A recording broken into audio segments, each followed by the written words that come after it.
I'd like to ask you a question around something you mentioned earlier. You started the conversation saying that exchanges, although with other competitors, take the expansive, ACX, CIX, and others, that there's competition that's natural, which is actually healthy for the market. But Absolutely. there's also this interconnectivity as a theme, collaboration and interconnectivity. I'd like to focus on the interconnectivity piece and really pick up something that you mentioned earlier, that ACX is known for Singapore and UAE exchanges. Yes. And if you mentioned that you're regulated in the UAE, I'd like to focus on that from the perspective of this interconnectivity side and specifically representation in the MENA region, because I don't think that that's really talked about that often in the broader context in the media. There seems to be this narrative around quality and integrity, et cetera, which is really necessary. But what exchanges are trying to do is drive greater transparency, greater liquidity, and this interconnectivity piece is really essential. Can you unpack that for me, please?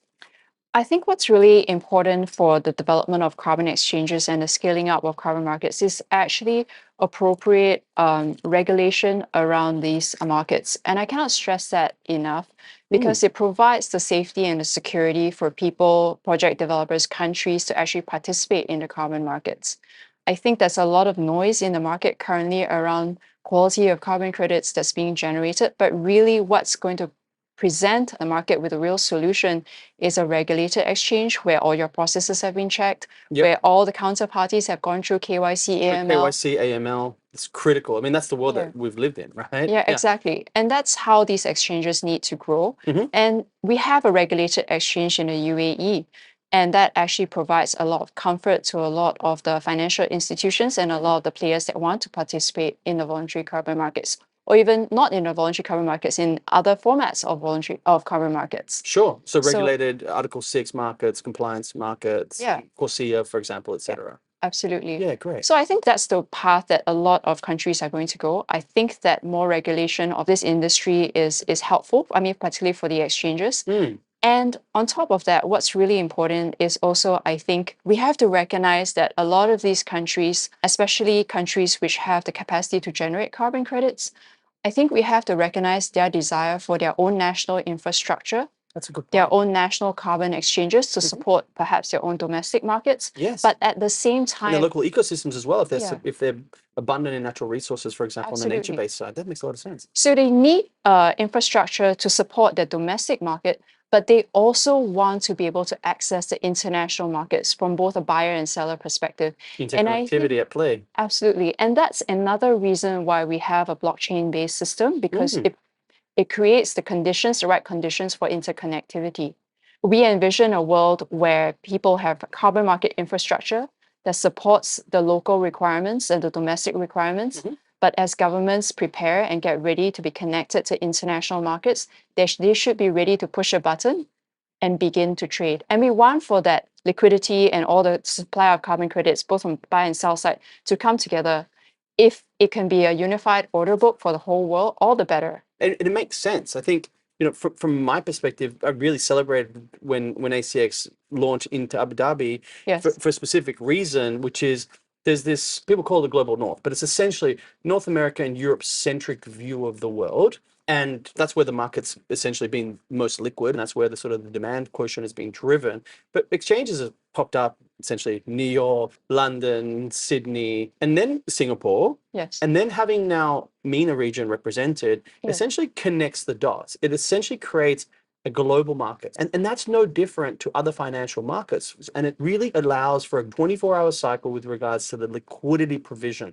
Yes, traders trade, companies can enter the market, but that's what liquidity provides, is the ability to enter and exit a market, Yes. have that liquidity. Because Yes. oftentimes a project developer has cash flow issues. They may have to pay for things such as issuance fees or VVBs or verifiers. They need a liquidity event. They need to have a buyer, and a marketplace provides for that. And Yes. so that's what a healthy market and ecosystem does. And I commend you and the team at ACX for Yes. interconnecting and building that. That's And the great. technology facilitates it now, so we Hmm. should put it to work. It's kind of like, Yeah, I think so too.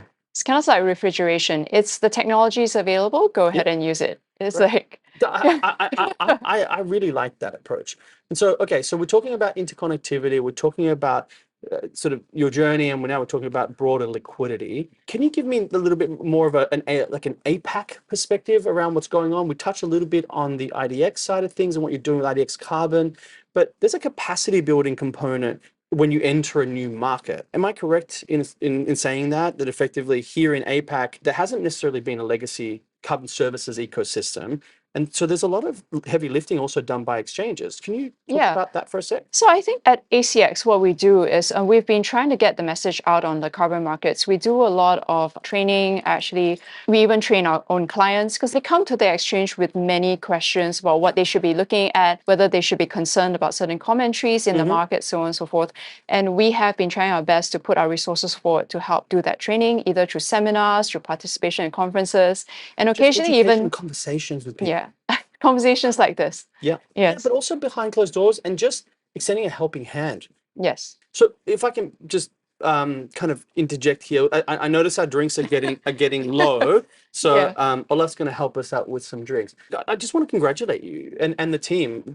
So Tom and Bill, obviously as Yes. founders, and just congratulate you guys because effectively you've won now 3 times in a row the best carbon exchange in the markets as part of the Environmental Finance Voluntary Carbon Market rankings. Yes. So Yeah. here at Carbon Exposure Project, we don't have trophies, but we do cocktails. That's So a lot we of- want to that's a lot of congratulate you with That's a- 3 separate cocktails to commemorate 3 wins consecutively wow. for best carbon exchange. Okay. Right. Thank you. It's like it's all for me, is it? It's all for you. Absolutely.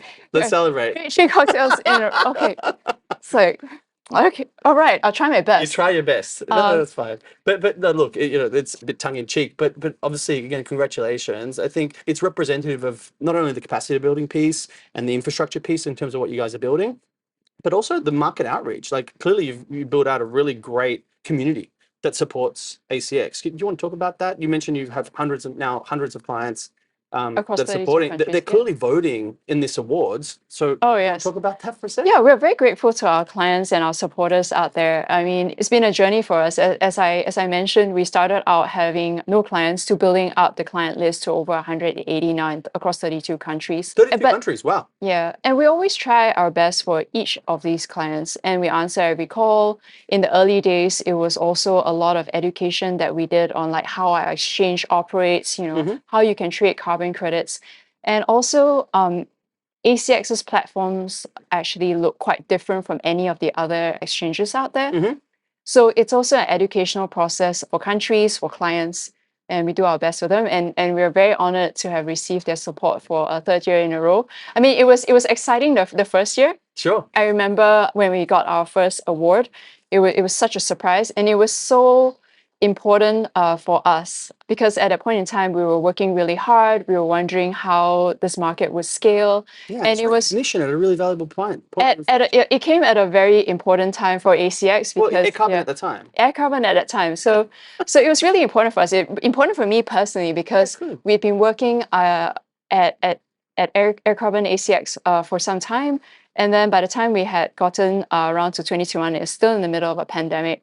To actually receive the award first time, that really was a confidence booster for us when we needed it. And we've subsequently won it for 2 years in a row. And we are really looking to build out the business and to put our values and spread the message for our vision across all the different markets. Because what we want to do is we want to assist jurisdictions and clients to access the international carbon markets. And we want them to do it smoothly, effectively, and safely. And securely. Yeah. Great. And on that note, I think you just summarized it all perfectly for us. So again, Thank thanks you. for joining. I'll I try- really I'll- appreciate the conversation. It's Friday, so It's I'm going to be Friday quite afternoon, happy and with so, my treat. I think maybe when the my cameras treat. stop rolling, we can have a few drinks. I Thank you think we so much, will. Wei Mei. Really Thank you appreciate so much, your Rene. time and the insights. Thanks for inviting Oh, us. it's a pleasure. Yeah, It's like I remember when we first had lunch. Yeah, first look, and actually, maybe I digress, but it was very, I remember our first interaction when we first met, and I was just impressed by just your grace, right? And how inclusive you were. I met you at an AIDA event here in Singapore, and I just arrived. I hadn't told many people, and then I met you and we exchanged cards, and you're like, oh, wow, you're setting up an office here. I'm like, I just arrived. You're like, hey, welcome, and that's what begat like Yes, that yes. lunch meeting. So again, thank you for what you're doing. Congratulations to the team on your successes, and may that continue. Yeah, I mean, we welcome conversation, we welcome collaboration. In a different panel, I was asked, is there a lot of competition between all the exchanges and all the participants in the market? And to be honest, I think in this industry, in this sphere at least, it's worth competing, because if we compete and we scale the markets, the whole world The wins. whole world In wins. the end, everybody wins Yep. in this industry. So you can't go wrong by participating in climate action in the carbon markets. And on that note, Yeah. I will cheers to that. That I Cheers. couldn't have said it better myself. Thank you. Perfect. Cheers.